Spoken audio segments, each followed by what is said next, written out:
Okay, thank you. The last speaker is in this session is Keren from Western Galilee College. The lecture will deal with life writing and the Zionist historiography, the case of Jewish legends in the First World War. Please, Professor Michael Keren. I will mute.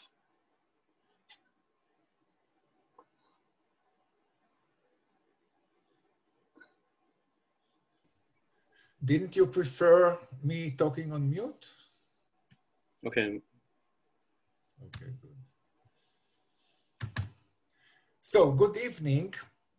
In the call for papers that Chaim sent us, he asked us to focus on the methodological issues concerning ego documents. And this is what I intend to do in my short presentation. I would like to show you how the use of ego documents, my wife and co-author Shlomit and me, saved from oblivion, allowed us to make a modest contribution to Zionist historiography. And let me begin by some background. At the end of 1917, the British War Office, concerned with the great losses in the Western Front and with the shortage of manpower in the Eastern Front, where General Allenby was to conquer Palestine and Syria from the Ottoman Empire, made a decision to recruit an all-Jewish battalion in the British Army as part of the Middle East campaign. The battalion was known as the 38th Royal Fusiliers. It was mainly recruited in England. It were mainly immigrants who were living in the Jewish enclaves in Whitechapel, in Manchester, and elsewhere in England. And later, a second battalion has been recruited from volunteers in the United States, Canada, and Argentina, the 39th Royal Fusiliers. And just later, a third battalion, the 40th Fusiliers, was recruited in Palestine. The three battalions are known as the Jewish Legions, and that's a fascinating story. It's a long story that I'll not even be able to get into, but I think the picture you can see here tells much of the story. This is from the depot in Windsor, Nova Scotia. It's on Yom Kippur of 1918, and you can see here Rabbi Falk and others who are actually running the service as the Jewish legionnaires are standing erect. Now, we are talking here about an episode in the First World War that has not received its due share for reasons that I'll perhaps be able to explain later. But the story has largely been forgotten, at least in Israel and in Zionist historiography. So much so that when the legionnaires, the veterans of the Jewish legions, left their life writing, their ego documents, they wrote diaries, they wrote letters, they wrote memoirs. When they left all that material in the Legion's museum belonging to the Defense Ministry in Israel in the 1960s, it was largely ignored, it was forgotten. Basically, it was put into boxes in the generator room in the museum. And when my wife, Shlomit, who is an historian, I am a political scientist, when she as an historian became, got the position to be in charge of Israel's 12 military museums belonging to the Defense Ministry or sponsored by the Defense Ministry, and she visited the museum, she got into that room and some people told her, don't even touch these boxes, there may be snakes there or cockroaches or whatever. but she insisted, and she found all these ego documents in Yiddish, some of them hard to read already, handwritten documents written by Jewish soldiers in the First World War. Now, we were able to have them translated from Yiddish into English. We published a book and several articles on the subject, and we continue to work on it to the present day.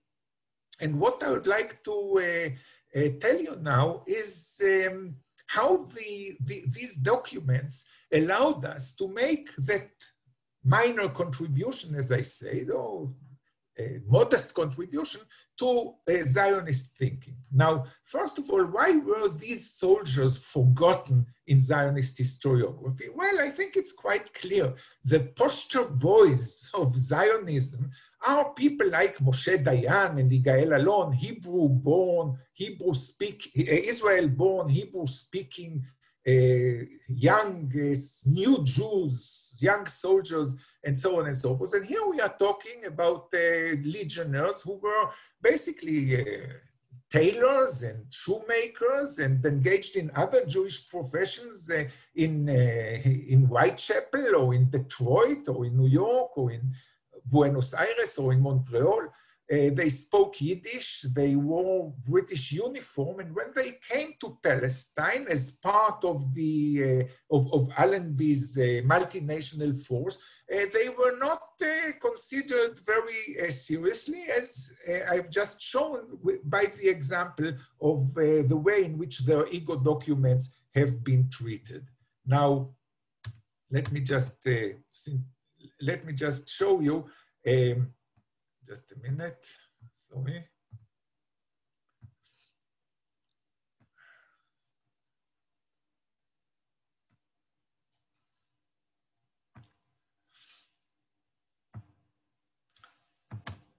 Here you can see, I'll make it bigger so you can see it better.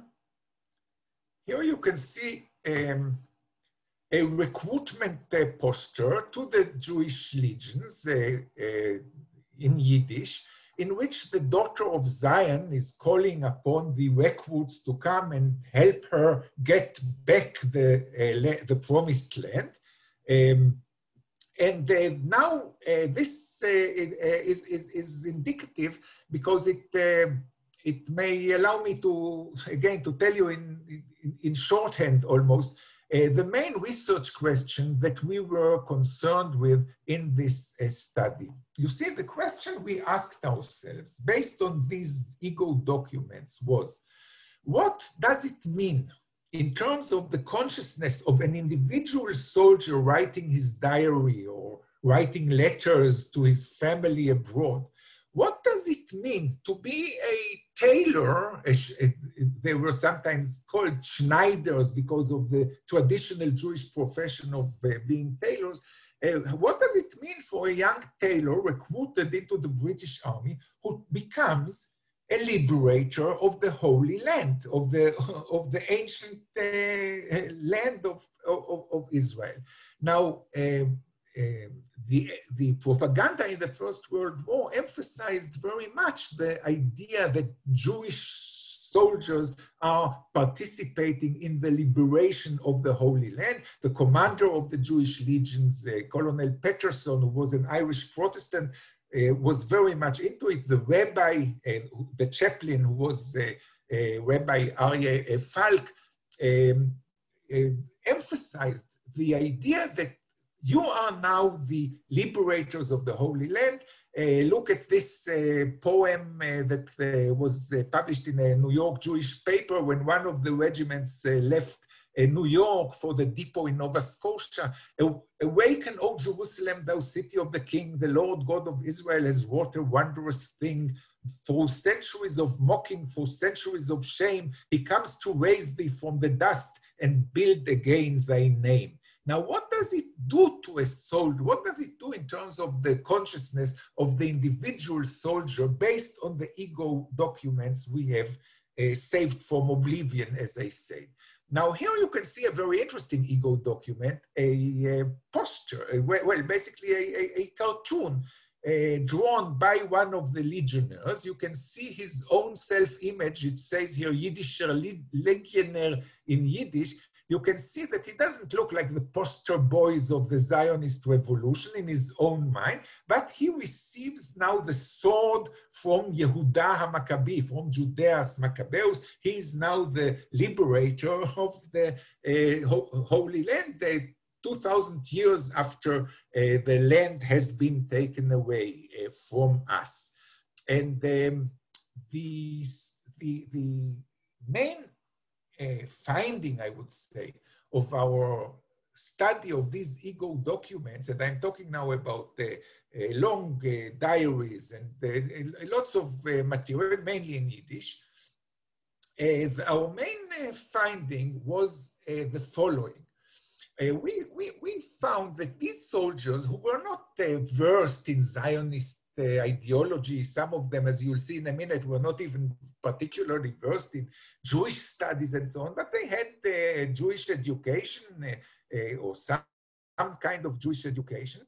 They basically, and now listen to that carefully because this is the main idea I'm trying to convey in this conference, they were basically negotiating their experience in terms familiar to them from their Jewish upbringing, from their Jewish culture, from their Jewish learning.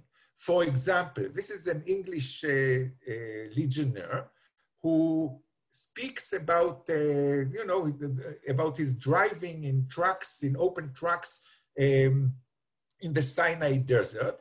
And I have to put it, I have to make it smaller so I can read it too. Traveling, you can see here how he's actually understanding his own experience in terms taken from the book of Numbers, from the experience of the Exodus. Traveling in open trucks with a cloud of smoke leading us by day and a column of fire from the engine by night. I think this is a fascinating document, but let me show you an even more fascinating one. This is a 17-year-old who tried to get into the American army. He was too young, so he was then volunteering in the United States, in Detroit, to be a soldier with the Jewish legions.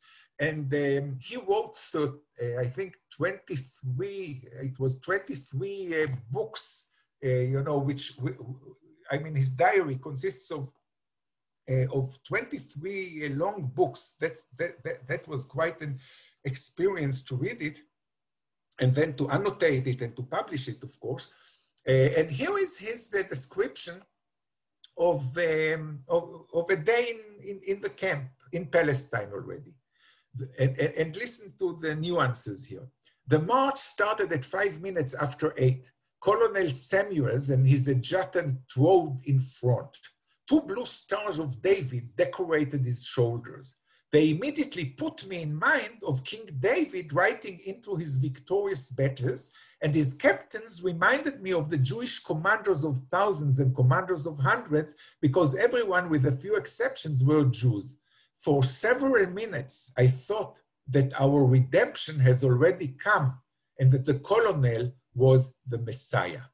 Let me just show you one last ego document of that kind. This is a letter written by a young soldier by the name of Volofsky to his parents in Montreal. They published a Jewish newspaper, so we were able to gain the documents from the papers in which the parents published their sons' letters from them. And this is kind of fascinating, because here he tells of a visit in Jerusalem, when they arrived in Jerusalem, to the Church of Nativity. And here is what it tells. I think the document speaks for itself. The entrance, he says, he writes to his parents, is through a narrow doorway and very low. It reminded me of the Rashi about Abraham when he visited Pharaoh. Or was it Jacob? about the door lifting itself up so that Jacob should not have to bend down when entering it. Now, as I think some of you may have heard, it was neither Abraham nor Jacob who visited Pharaoh, but Wolofsky adds a sentence that tells you the whole story here. I do not feel that I can speak with real authority on such subject, for who am I but a 19-year-old Jew who knows nothing at all? So here we have 19-year-old Jews who know nothing at all, who know nothing about or who know something about the upbringing, who know something about the Exodus and so on, who are now finding themselves in the situation of liberators of the promised land, the new Maccabeans after 2,000 years of exile. And the conclusion that we drew in a book we published on these ego documents titled "We Are Coming Unafraid" is that, and this is the point I'll conclude with, our main conclusion actually was and is still that what we reveal here is a different form of Zionism than Zionist historiography, especially in Israel, has emphasized and has stressed. We called it existential Zionism or authentic Zionism in the sense that these are soldiers, Jewish soldiers, simple Jewish soldiers, who are speaking Yiddish, who are wearing British uniform, and who definitely were not versed in the speeches in the Basel Congresses, but who identify with the cause of the redemption of Zion in a way related to religious and cultural sources rather than to ideological formulations. And in this regard, I feel that these ego documents, and several critics have actually acknowledged that these ego documents have given us a slightly different and a new version of Zionism than has developed, when the Zionist movement has emphasized the poster boys of the kind I've discussed before. So here we have identification with the cause of the redemption of Zionism related to deep cultural sources rather than to ideological formulations, a very, very interesting version of Zionism that I think was worthwhile to save from oblivion. Thank you very much.